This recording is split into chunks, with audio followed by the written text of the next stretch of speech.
Dans l'Odyssée d'Homère, Éole est le maître des vents. Dans la mythologie grecque, il est aussi le fils de Poséidon, dieu de la mer. Aujourd'hui, l'humain sait dompter l'énergie du vent en plein océan. Comme ici, à 20 km de la ville du Croisic, en Loire-Atlantique, où se dresse fièrement Floatgen. Ce prototype d'éolienne flottante, la première en France, produit depuis janvier 2019 de l'électricité pour 5000 foyers. L'intérêt d'aller en mer, c'est justement d'aller chercher un vent plus régulier, plus important, et donc d'être capable d'améliorer la production et, in fine, le coût de l'électricité qui sera produite.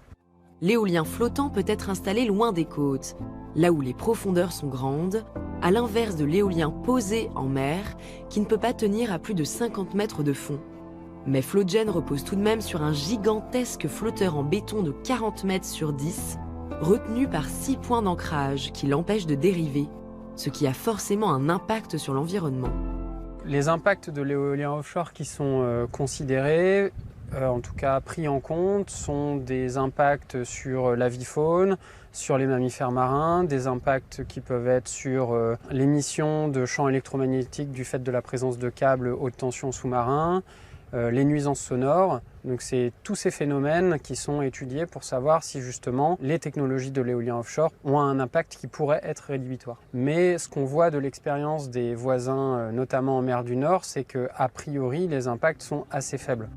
Ces études d'impact sont longues et les recours des riverains, pêcheurs et associations sont nombreux. Ainsi, aucun des 6 projets d'éolien offshore, dont les premiers ont été lancés en 2012, n'a encore vu le jour.